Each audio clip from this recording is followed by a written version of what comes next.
Mart ayı dedikdə bayramlar, yazın gəlişi başa düşülsə də, kənddə mart ayı dedikdə adətən belə işlər başa düşülür. Suvaq işi. Suvağı hazırlamaq üçün ilk öncə sarı gil palçıq gətirirdim, torpaq gətirdim. Onu su ilə qarışdırdım. Bir də ona apilka ovuntusu qataraq bu formada suvaq halına gətirdim. Sonra isə təndirin üstünü sulamağa başladım. Biz bunu ildə bir və ya iki dəfə edirik. Həm təndiri səliqəli göstərir, həm də onun tez sökülüb dağılmasının qarşısını alır. Kənddə yaşayırmışsınızsa ya da kəndə qonaq gəlmisinizsə, yəqin ki, mütləq belə bir işlərlə rastlaşmısınız. Düzdür, çətin işlər olsa da, ən sonundakı o təmizlik nəyə desəz dəyər.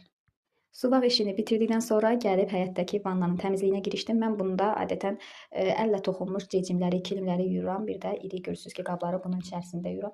Ona görə birinci olaraq bunun təmizliyinə girişdim.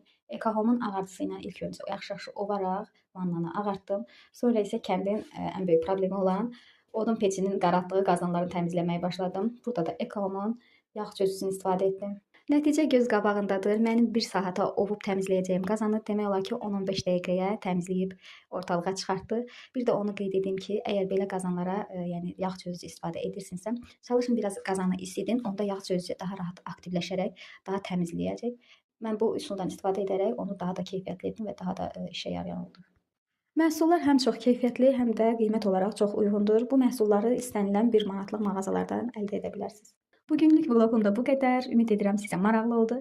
Əgər səhifəmi bəyənirsinizsə və kənd həyatını sevirsinizsə, səhifəyə abunə olmağı unutmayın. Növbəti vloqlarda görüşənədək. Hələlik.